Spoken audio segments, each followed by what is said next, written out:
There is a garden in Venice where a woman is buried next to her dogs. Their names are carved into small stones near the wall. Hers is there too, on a simple plaque. Peggy Guggenheim, 1898 to 1979. Behind that wall, a few steps through a doorway, hang paintings by Picasso, Pollock, Kandinsky, Mondrian, Ernst. 400,000 people walk through that collection every year. Most of them never visit the garden. I find that fitting, in a way, because the paintings are what people come for. The woman who gathered them, who fought for them, who smuggled them across a continent collapsing into war, who handed unknown artists their first exhibitions and bent the direction of American art with her bare hands, she tends to be an afterthought. The Guggenheim name is everywhere. On a Frank Lloyd Wright spiral in Manhattan, on a titanium wave in Bilbao. But the person who did more than anyone to make that name mean art instead of copper and silver was, for most of her life, considered the lesser Guggenheim, the one without serious money. Her father was the brother the family did not quite trust with the business. He walked away from the operation that made the Guggenheims richer than almost any family in America, started his own venture, and lost most of what he had. When he died, he left his daughters a fraction of what their cousins inherited, just a fraction. And Peggy took it and built something her grandfather, for all his hundreds of millions, never could have imagined. This is not really a wealth story. The Guggenheims had wealth, enough to influence governments and reshape entire economies. This is about what happened when that wealth passed through tragedy, through grief, through a woman who refused to fit the mold her family had poured for her, and came out the other side transformed into something no one saw coming. It starts in a village in the Swiss countryside, where a boy sold whatever he could carry to keep his family from starving. It ends in an unfinished palazzo on the Grand Canal, where that boy's granddaughter rests in a garden beside the animals she loved most, surrounded by some of the most important art of the 20th century. Please subscribe if you have not done that. Now, let's dig in. Chapter 1. The Peddler's Empire. Around 1881, Meyer Guggenheim traveled to Leadville, Colorado, to inspect a pair of claims he did not want. He had accepted a stake in 2 operations as settlement for a debt, which was not how he preferred to do business. When he arrived, the main shaft was completely flooded. Water had filled the tunnels. He stood at the entrance and, by his own account, felt like a fool. Pumping it out would cost an estimated $20,000. One of his partners looked at the situation, decided it was hopeless, and sold his share. Meyer kept his. What emerged from that flooded hole over the next 6 years reshaped his life and the lives of everyone around him. By some accounts, roughly 9 million ounces of silver and 86,000 tons of lead came out of the 2 operations Meyer had reluctantly accepted. They held some of the richest ore deposits in the state. And Meyer, who had spent 30 years scraping together a living selling stove polish and Swiss lace, grasped something about the discovery that separated him from almost every other prospector scrambling around the Colorado mountains. Pulling metal from the ground was profitable. Processing that metal was far more profitable. He built a smelter in Pueblo, Colorado in 1888. 3 years later, he consolidated a dozen operations under a single company, the Colorado Smelting and Refining Company. Then his sons took on the bigger prize. In 1901, they seized control of the American Smelting and Refining Company, known as ASARCO, the largest metal processing operation in the country. A man who had spent his childhood hawking household goods in the streets of Philadelphia now presided over an industrial network that reached across continents. But Meyer did not start in Philadelphia. He started considerably further away. He was born on the 1st of February, 1828, in Lengnau, a small village in the canton of Aargau, Switzerland. His family was Jewish. In Lengnau, that carried specific legal weight. Swiss law dictated where Jews could settle, whom they could marry, what work they were permitted to do. His father, Simon, fell into poverty when his wife fell ill and he was forced to stop working to care for her. She died when Maya was 6. The children were split up among different households. Maya, still a boy, went door to door after school, selling whatever small items he could carry, not for pocket money, to eat. The situation grew desperate enough that Simon decided to leave. He wanted to remarry a widow named Rachel Weil, but Swiss restrictions prevented it. In the late 1840s, the Guggenheims and the Weils boarded a ship at Le Havre and crossed the Atlantic. During the voyage, Maya fell for Rachel's daughter Barbara. They married a few years later. His stepsister became his wife. In Philadelphia, he tried everything: stove polish, lye, imported Swiss lace and embroidery. Every venture did a little better than the last. He was not a visionary. He was a grinder. He understood costs, and he understood margins. He knew that if you could make something for less than you sold it for, you survived. Do that at scale, and you prospered. When the Leadville opportunity arrived, decades of incremental work had prepared him to recognize what it was. After the claims delivered, Maya brought his sons into the business. There were 7 of them. Isaac, Daniel, Murray, Solomon, and Simon became the active core. Benjamin and William took smaller roles. The principle Maya drilled into every one of them was cohesion. Stay together. The family is the enterprise is the family. Daniel, the second son, emerged as the driving force. After Maya died in Palm Beach, Florida, in March of 1905, Daniel assumed full control and pushed the operation into territory his father had never imagined.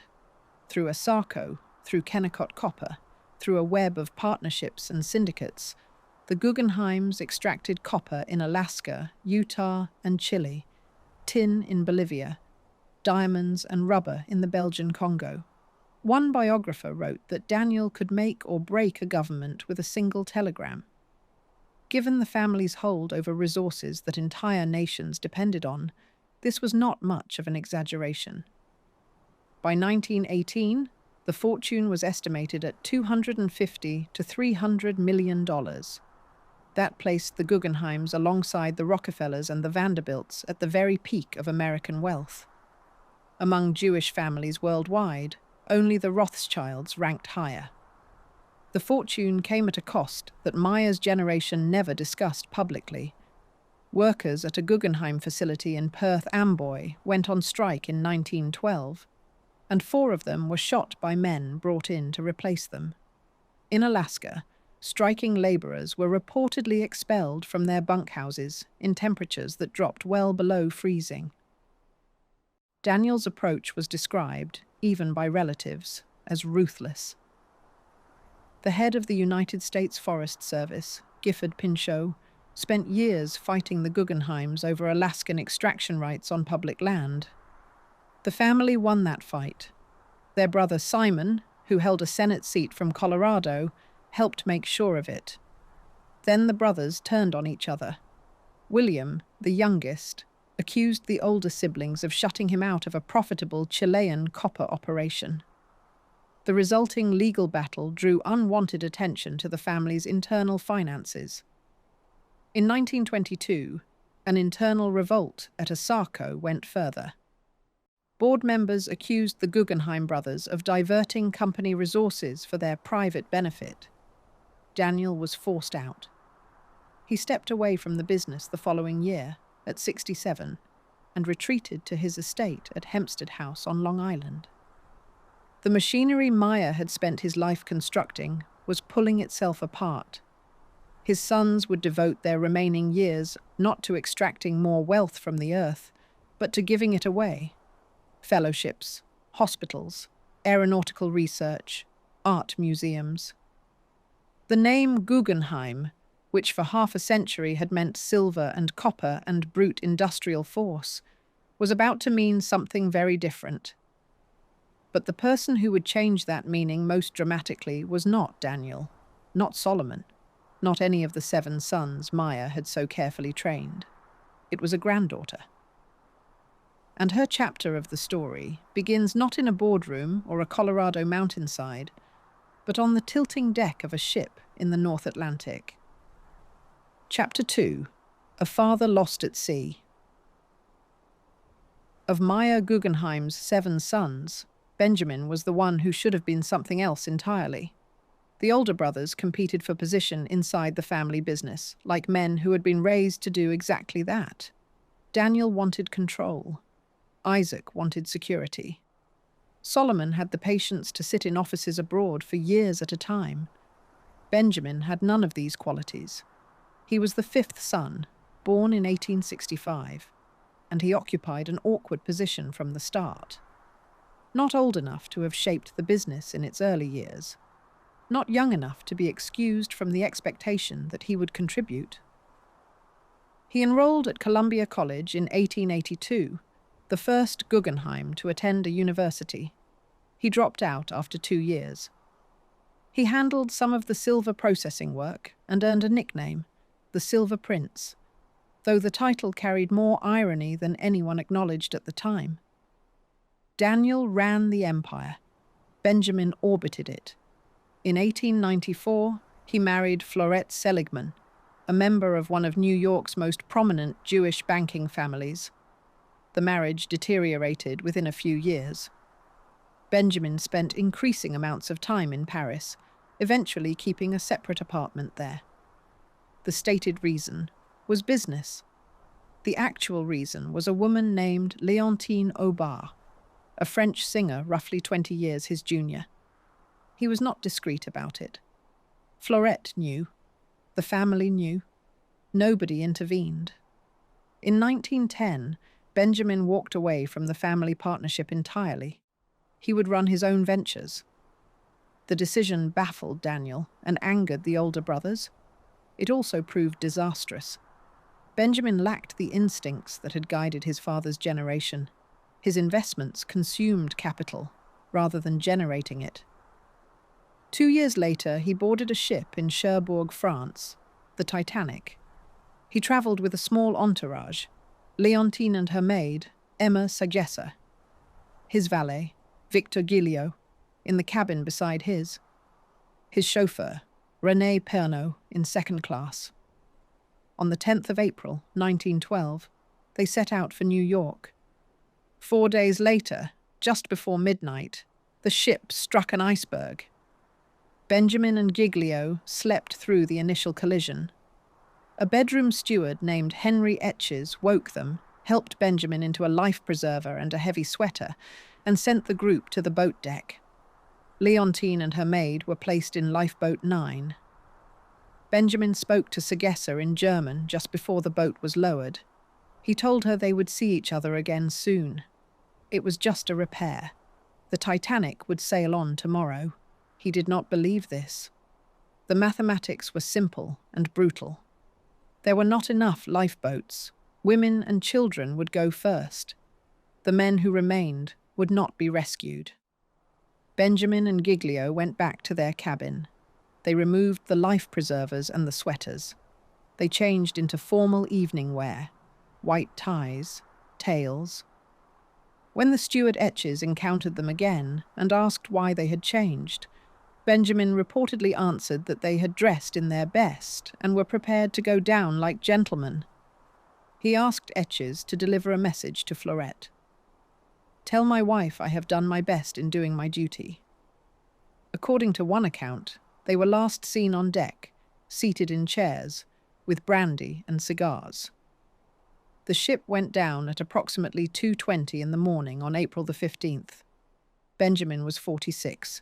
Giglio was in his mid-20s. Pernot also perished. Their bodies were never recovered. The manner of his death, the evening clothes, the calm, the final message, instantly became one of the most repeated stories of the disaster. It still is. What the story leaves out is what happened next. What it meant for a wife in New York and 3 daughters who were about to learn that the Guggenheim name, by itself, would not be enough to protect them from anything. Chapter 3. 3 Sisters, 3 Fates. $450,000. That was the trust Benjamin Guggenheim left behind. In most families, in most contexts, that would have been a comfortable inheritance. Inside the Guggenheim world, it was practically an apology. Peggy's cousins on Daniel's side stood to inherit tens of millions. Solomon's children had the investment portfolio. Benjamin's widow had 3 young daughters, and not nearly enough to raise them the way the family expected. Florette did what she could. She kept the household together. She stayed in the right social circles. She made sure the girls looked like they belonged among the Upper East Side families they grew up beside. But Peggy sensed the gap early. They were Guggenheims who could not keep up with the other Guggenheims, close enough to see the wealth, too far from it to share in its protection. Peggy was 13 when the Titanic went down. She barely knew her father. Her mother, by Peggy's own later account, was emotionally distant. The adolescence that followed felt to her like a long wait for permission to leave. When she turned 21 in 1919, she came into her inheritance. Sources differ on the precise amount. The trust Benjamin left was $450,000. By the time Peggy received her full share, it may have grown to as much as $2.5 million, equivalent to roughly $46 million today. Significant by any normal measure. Modest by Guggenheim standards. Before she left, she took a job at the Sunwise Turn, a radical bookshop in Midtown Manhattan. Writers, political thinkers, people her mother would never have invited to dinner. It was a glimpse of something. Then, with her money secured, she booked passage to Europe. She arrived in Paris in 1921, 23 years old, with no plan and no particular reason to come back. She did not yet know what was about to happen to her sisters. Benita, the eldest, had married and was trying to start a family. After several painful attempts, she died in childbirth in 1927. She was 32. Peggy, already living in France by then, later wrote that the loss felt as though she had been cut in 2. Benita had been the steady one, the one who followed the path their world had laid out. It killed her. Then came something no one could have prepared for. Hazel, the youngest, had married a journalist named Milton Waldman in 1923. They had 2 sons, Terence, 4.5 years old, Benjamin, named after the grandfather lost at sea, 14 months. On the 19th of October, 1928, Hazel took both boys to the rooftop of the Surrey, a 16-story apartment hotel on East 76th Street. She was visiting a cousin who lived in the penthouse. Both children fell from the roof. The New York Times reported the deaths the following day. The medical examiner concluded it was an accident. 2 separate police investigations reached the same finding. Hazel was unable to give a coherent story of what had happened. Within the Guggenheim social circle, other explanations circulated quietly. Her marriage was failing. Her emotional state had been fragile for months. The family used its influence to keep speculation out of the papers. Hazel spent time in a sanitarium afterward. She divorced Waldman in 1930 and spent the rest of her life moving between countries and marriages, none of which held together for long. She died in 1995 at 92, having outlived nearly every other person in this story. 3 sisters, 1 dead in childbirth, 1 destroyed by a loss no parent should have to carry, and 1 in Paris, watching from across an ocean, absorbing every blow at a distance that made it impossible to help and impossible to look away. Peggy Guggenheim was 30 when the Surrey hotel tragedy reached her. Within 16 years, she had lost her father to the Atlantic, her eldest sister to childbirth, and her youngest sister to a grief that would never fully release its grip. The Guggenheim name had given her just enough money to build a life. It had given her nothing that could protect her from this. What it had given her, though she did not recognize it yet, was a reason to keep moving forward, into the cafes of Montparnasse, into the company of people who made things instead of inheriting them, into a world where the name on your family's bank account mattered considerably less than what you chose to do with your time. Chapter 4. Bohemia and Beckett. Lawrence Vale was the kind of man who entered a room and rearranged the energy in it. Tall, born in Paris to American parents, raised almost entirely in France, he spoke English with an accent people found difficult to place. He wrote plays and sculpted and painted bottles with intricate collages. He drank in the bars near Montparnasse and had opinions about everything, delivered at a volume that made strangers either lean in or leave. The expatriate community in Paris during the early 1920s had given him a title. They called him the King of Bohemia. Peggy met him shortly after arriving in Europe. She was 23. He was around 30. The attraction was immediate and, by most accounts, mutual. Vale represented everything that the Upper East Side had not offered her. Freedom, intensity, a creative world that operated on talent and nerve rather than bloodline and bank balance. They married in March of 1922. Her mother disapproved. That may have been part of the appeal. For a brief stretch, the marriage worked.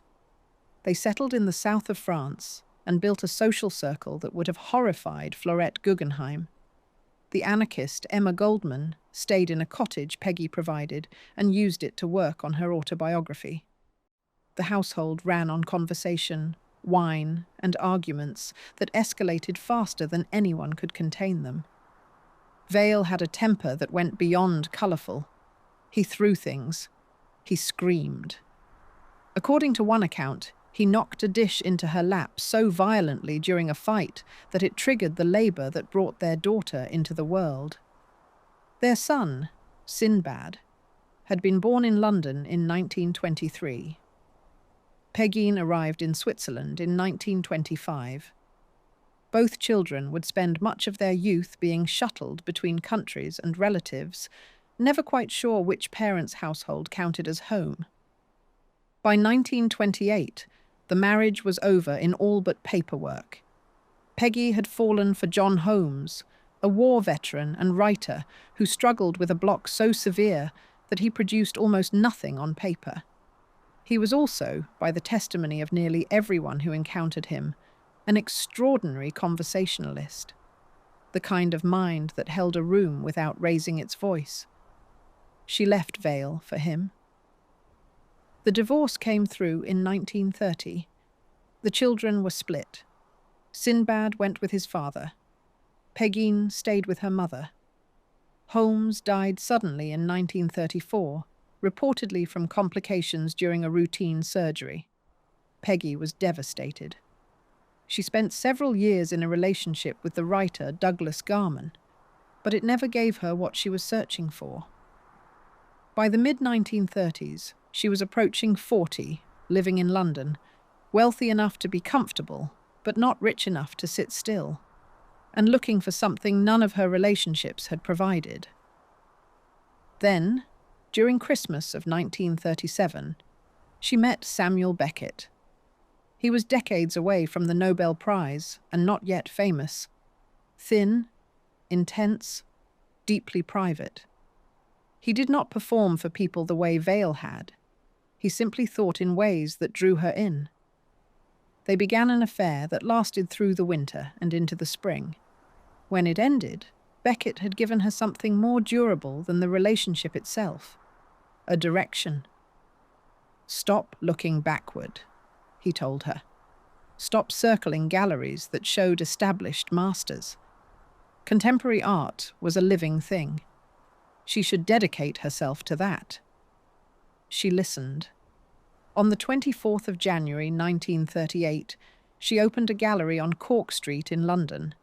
She called it Guggenheim Jeune. The name was a deliberate play on her uncle Solomon's foundation. Where his operation took itself with great seriousness, hers would be lighter, younger, sharper. Marcel Duchamp helped select the first exhibitions. The opening show featured Jean Cocteau. The second was the first solo exhibition of Wassily Kandinsky's work in England. Yves Tanguy followed. The gallery attracted attention and earned real respect from critics and collectors. It also lost £600 in its first year. She looked at the numbers and made a calculation that would define the rest of her life. A gallery was too small. What she needed was a museum. Chapter 5. A Painting a Day. Before the war started, there was a list. Herbert Reed was one of the most respected art critics in England. Peggy had asked him to help plan the museum she wanted to build in London. What he produced was essentially a blueprint. Every major modern artist who should be represented, with notes on what kind of work to acquire for each. A shopping list for a collection that did not yet exist. Peggy closed Guggenheim Jeune with a farewell party on the 22nd of June, 1939. She had the list. She had the money. She sailed for Paris in August to begin approaching artists and dealers. On the 1st of September, Germany invaded Poland. 2 days later, Britain and France declared war. The museum project collapsed overnight. Peggy decided to use the funds to buy the art directly. Work by work, she would acquire what Herbert Reed had outlined on paper. Her own account of what followed became famous. "My motto was, 'Buy a picture a day,'" she later wrote, "and I lived up to it." The timing was devastating and, for a collector with resources, extraordinary. Artists were selling at prices that would have been unthinkable 2 years earlier. Some needed the money to eat. Others needed it to fund their escape from occupied territory. On the 9th of April, 1940, the day German forces invaded Norway, she walked into Fernand Léger's studio and bought his 1919 canvas Men in the City for $1,000. Léger reportedly said he was astonished by her composure. She kept buying Braque, Dali, Miro, Picasso, Mondrian, Kandinsky. She acquired a Brancusi sculpture, Bird in Space, as German troops closed in on Paris. By the time she stopped, she had assembled what historians would later recognize as the foundation of a major modern art collection. The total cost was under $40,000. Then the question became how to save it. The Louvre refused to store the works. According to Peggy's account, the museum did not consider them important enough to justify the space. She arranged for everything to be shipped to a friend's property near Vichy, then to the museum at Grenoble, whose director accepted the crates reluctantly. In June of 1940, the Germans entered Paris. Peggy had already left for the south. She spent the next year in Vichy territory, a Jewish-American woman with a famous surname in a region where neither fact offered protection. She made contact with Varian Fry, an American journalist running the Emergency Rescue Committee out of Marseille. Fry's operation helped artists and intellectuals obtain visas and passage out of Europe. Through his network, Peggy arranged exit documents for herself and her growing entourage, her children. Her ex-husband, Lawrence Vail, his second wife, Kay Boyle, and their children, and Max Ernst. Ernst was a German surrealist painter who had been interned twice by the French authorities as an enemy alien. By the spring of 1941, he was also romantically involved with Peggy. She had helped secure his release and his travel documents. The group flew from Lisbon to New York on a Pan American clipper in July of 1941. The collection followed separately, packed in crates and declared as household goods. Every canvas, every sculpture, every piece the Louvre had declined to protect. It arrived in New York intact, that a private individual managed to assemble, transport, and preserve a collection of this scale while war consumed the countries around her is an episode without many parallels. Peggy was 42. Back in the country she had left 20 years earlier. She had a collection, a complicated household, and a man she was about to marry who would prove as difficult as every man before him. But she also had something that was entirely hers, built piece by piece in occupied studios and refugee corridors, by a woman who decided that saving art was worth the risk. Chapter 6. The Gallery that Changed American Art. The paintings hung from ropes and pulleys, suspended at angles that let viewers tilt them forward and back. The walls curved. The lights flickered on and off at timed intervals, so that one half of the room went dark, while the other half lit up. Nothing in the space sat still. Friedrich Kiesler, the Austrian architect Peggy hired to design the gallery, had built something closer to an installation than a room. Critics called it a real experience. Nobody who walked in forgot it. Art of this Century opened on West 57th Street in New York in October of 1942. 3 of the 4 galleries were dedicated to movements, cubism and abstraction in one, surrealism in another, kinetic art in a third. Only the front room functioned as a commercial space where work could actually be sold. On opening night, Peggy wore one earring designed by Alexander Calder and another by Yves Tanguy. When someone asked why, she said it showed her equal commitment to both sides of modern art. She had married Max Ernst in December of 1941, a few months after arriving in New York. The marriage was troubled almost immediately. Ernst was proud, private, and uninterested in being known as the husband of his patron. He resented the arrangement, even as he benefited from it. The marriage lasted 5 years on paper. In practice, it was over long before that. But the gallery was alive. European refugees and young American painters crowded into the space on 57th Street and found themselves looking at the same walls. Surrealism from Paris, next to new work from Brooklyn and downtown Manhattan. Peggy had created the one place in the city where those 2 traditions could meet. That meeting produced Jackson Pollock. Howard Putzel, her assistant and advisor, had been urging her to look at Pollock's work for months. She was skeptical. The paintings were wild, dense, nothing like the European art she had trained her eye on. Then Piet Mondrian, the most disciplined geometric painter alive, stood in front of one of Pollock's canvases for what witnesses described as an uncomfortably long time. Peggy walked over and dismissed the work. Mondrian did not move. Eventually, he told her that it might be the most exciting painting he had seen in a very long time, here or in Europe. Peggy reversed herself on the spot. She gave Pollock a monthly stipend.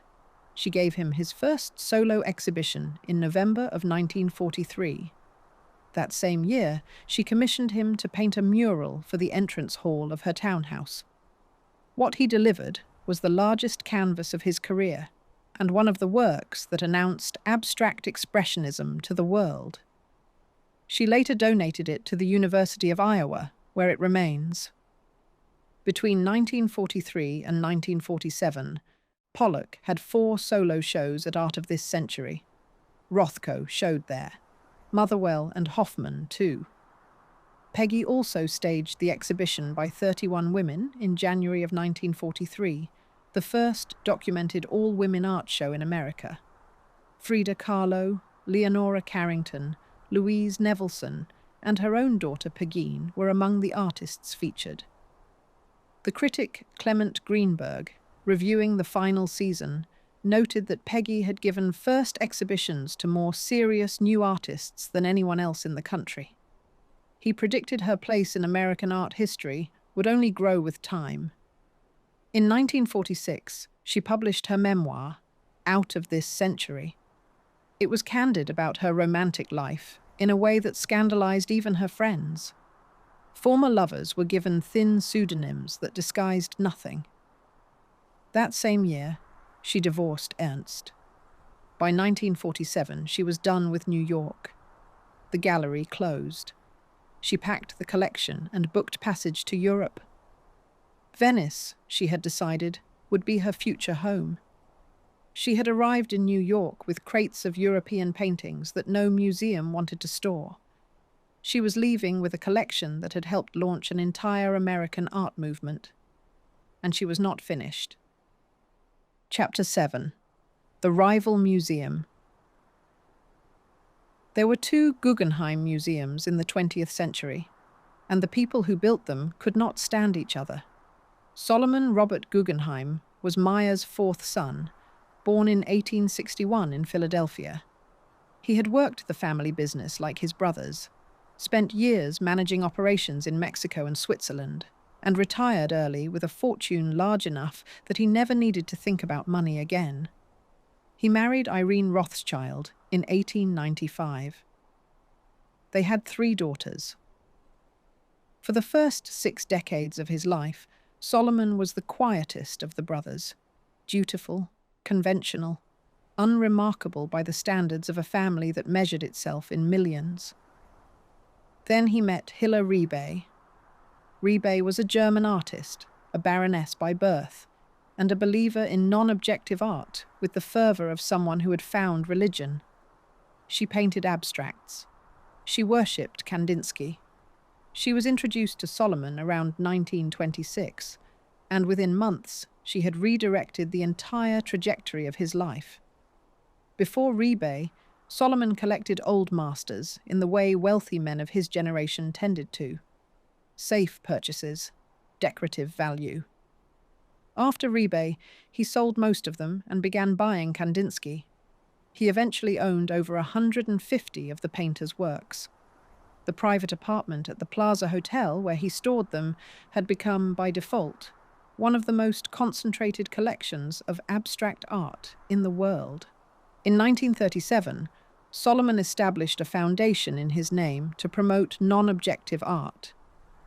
2 years later, Rebay opened the Museum of Non-Objective Painting in a former automobile showroom on East 54th Street. Bach played through speakers. The lighting was reverential. Visitors were expected to contemplate the work in silence. Rebay ran the institution with an authority that bordered on autocratic, deciding what was shown, who was admitted, and how the work was to be understood. She treated the place as a temple, and herself as its high priestess. She also decided who was not welcome. Rebay's opinion of Peggy was not subtle.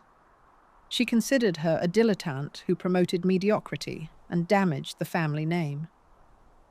When Pollock, desperate for income in 1943, wrote to Rebay asking for a job at Solomon's museum, she hired him to make frames and operate the freight elevator. The most important painter of his generation, the man Peggy had just given his first solo show, was building frames in the basement of the rival institution. Solomon had ambitions beyond the showroom. In 1943, he and Rebay commissioned Frank Lloyd Wright to design a permanent building. Wright, then in his mid-70s, proposed something no one had seen before: a continuous spiral ramp that wound upward from the ground floor to a glass dome. No corridors, no separate rooms. Visitors would take an elevator to the top and walk slowly downward, viewing art along a single unbroken path. The design was radical and immediately controversial. Other architects attacked it. Some artists worried the curving walls would distort their work. Wright did not care. Neither did Solomon. But Solomon never saw it finished. He died on the 3rd of November 1949 at 88. The building took another decade to complete. When the museum finally opened on Fifth Avenue on the 21st of October 1959, Wright himself had been dead for 6 months. Rebay had been forced out years earlier, pushed aside by trustees who found her impossible to work with. The temple of pure abstraction she had spent 2 decades building toward opened without her. The Spiral became one of the most recognizable buildings in America. It also became, over time, something Rebay would not have approved of. The rigid focus on non-objective art gave way to broader programming. The foundation expanded. And in 1969, when Peggy loaned her collection for a major exhibition in New York, the 2 legacies appeared under the same roof for the first time. One uncle had believed that art should transcend the material world. His niece believed art should be covered in the fingerprints of the people who made it. He wanted silence. She wanted noise. Their museums reflected the difference perfectly, and history, which has a taste for irony, would eventually put them both inside the same foundation. Chapter 8. The Unfinished Palazzo. The Venetians had a nickname for it, the palace that was never finished. It had been sitting on the Grand Canal since 1749, when the Venier family commissioned the architect Lorenzo Boschetti to build something that would rival the Palazzo corner directly across the water. The plan called for 5 stories, a classical facade in Istrian stone, triple arches rising through 2 noble floors. Only the ground level was ever completed. Whether the money ran out, or a rival family intervened to prevent the Veniers from overshadowing their own property, depends on which story you believe. Either way, the result was a building 1 story tall on a canal lined with palaces 4 and 5 stories high. Carved lion heads decorated the waterline facade, which is likely where the name came from. Palazzo Venier dei Leoni, the Palace of the Lions. For almost 2 centuries it sat there, occasionally occupied, never completed. In 1910, the Marchesa Luisa Casati moved in. Casati was among the most extravagant figures in early 20th century Italy. She walked across St. Mark's Square with a pet cheetah on a leash and threw masked parties that became legend in Venetian society. She ran out of money by 1924 and was forced to sell. The palazzo changed hands several more times, declining with each transfer, until it came back onto the market after the Second World War. Europe was broken. Venice had no tourist economy. Nobody wanted a 1-story ruin on the Grand Canal. Peggy did. She bought it in 1949. The building was damaged, neglected, and precisely what she needed. Low and wide, with a garden facing the water. Space for her art, space for her dogs, and enough room to live exactly the way she wanted, which was alone with both. The timing was fortunate. The year before, the Venice Biennale had resumed after a 6-year wartime pause. Many countries could not afford to participate. The Greek pavilion sat empty because Greece was in the middle of a civil war. Peggy was invited to exhibit her collection in the vacant space. She filled half the building with European surrealist works and half with American abstract expressionists. For most European visitors, this was their first encounter with Pollock, Rothko, or Motherwell. Peggy had carried an American art movement across the Atlantic and set it down inside one of the oldest cultural institutions in Europe. From 1951 onward, she opened the palazzo to the public several afternoons a week, Easter through November. No admission charge. Visitors walked through the rooms where she actually lived. The art hung on the walls of her home because it was her home. A Picasso in the hallway. A Calder mobile turning slowly above a doorway. A Marino Marini sculpture on the terrace facing the canal. its rider greeting the water taxis with a gesture that made some visitors blush. She owned what was said to be the last private gondola in Venice. In the evenings, she would take it out onto the canal, sometimes alone, sometimes with whichever guests had turned up that week. Truman Capote visited several times during the 1950s. Peggy held court without trying to. The palazzo attracted writers, artists, collectors, and curious tourists who had heard that an American woman lived in a building full of paintings and dogs. By the early 1960s, she had mostly stopped acquiring new work.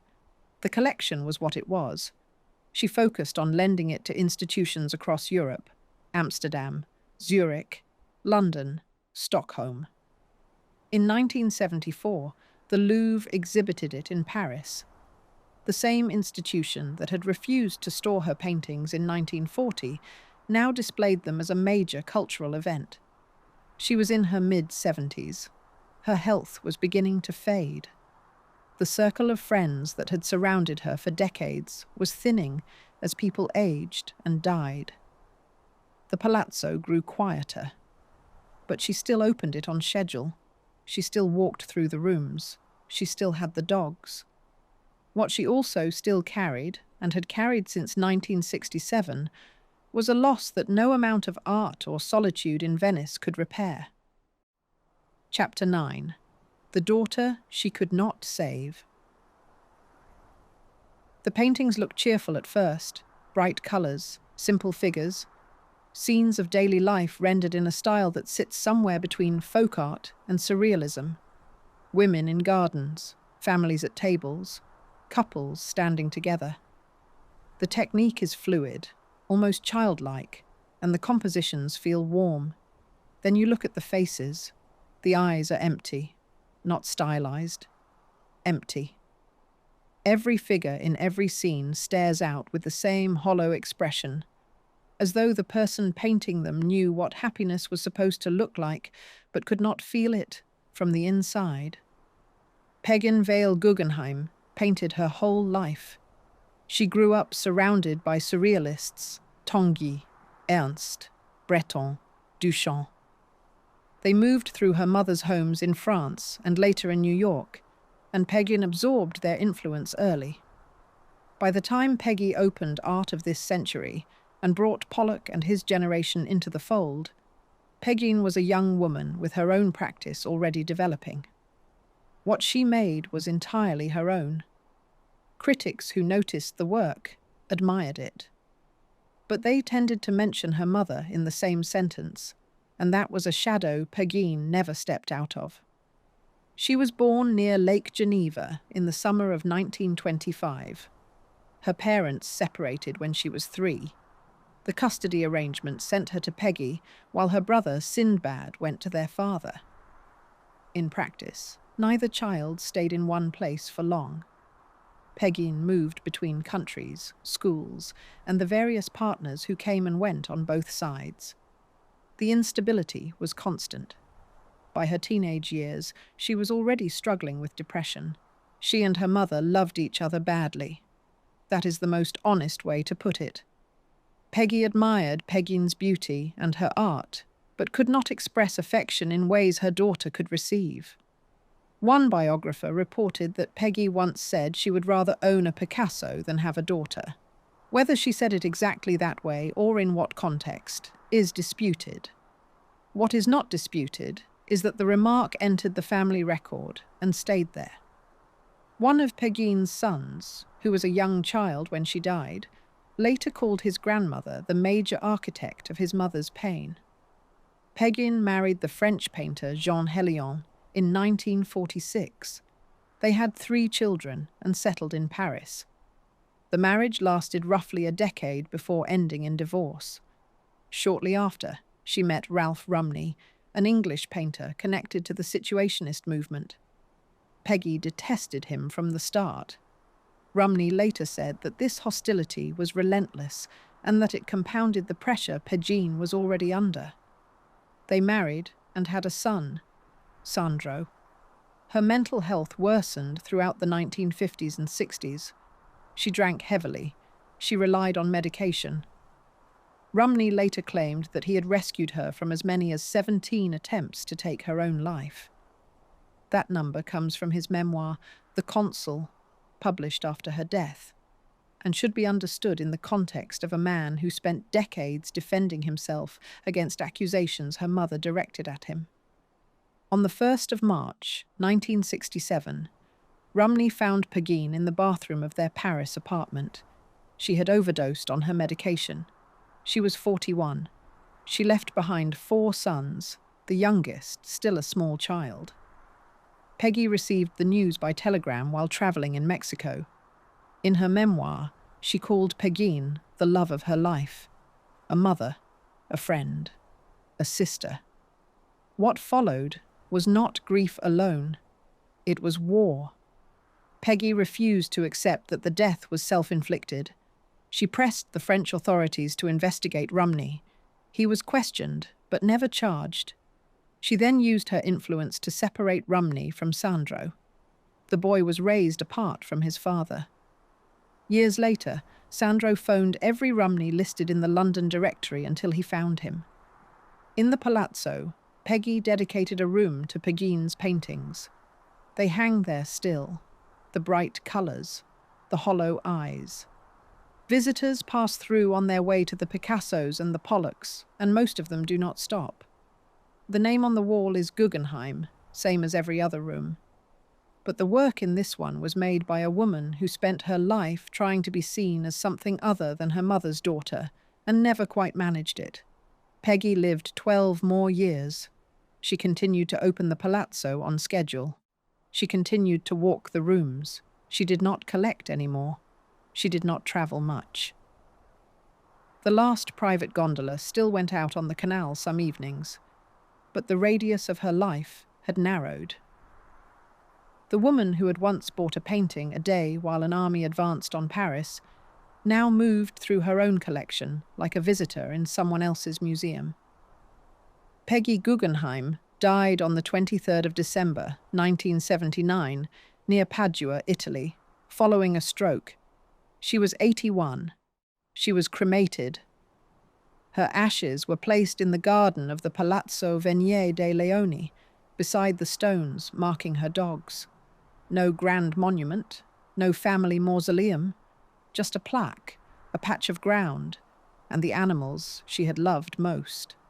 3 years earlier, in 1976, she had signed over the palazzo and the entire collection to the Solomon R. Guggenheim Foundation.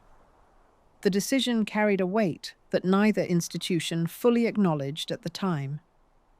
The foundation had been built by her uncle Solomon and shaped by Hilla Rebay, a woman who considered Peggy's taste in art beneath contempt. Now that foundation would be responsible for preserving every painting, every sculpture, every object Peggy had carried out of a collapsing Europe and championed in a New York gallery that the art establishment had initially dismissed. The woman Rebay had called a promoter of mediocrity had just handed over what would become one of the most visited collections in Italy. The Peggy Guggenheim collection opened to the public in 1980 under the foundation's management. Within a few years, it had become the second most visited attraction in Venice, behind only the Doge's Palace.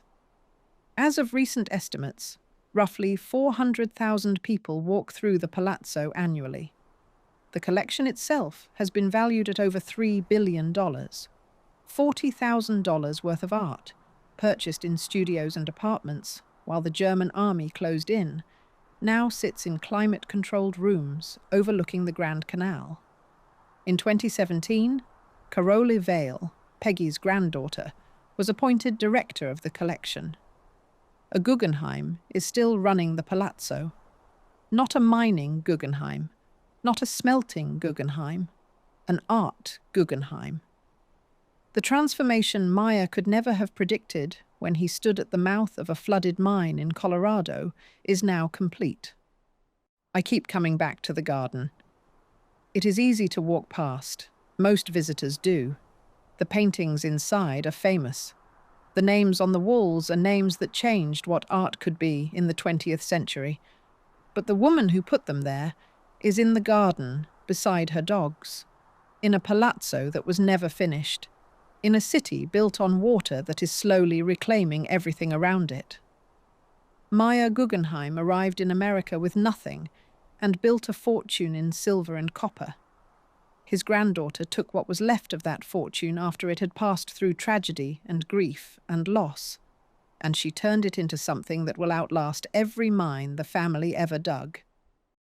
The copper is gone. The silver is gone. The paintings remain.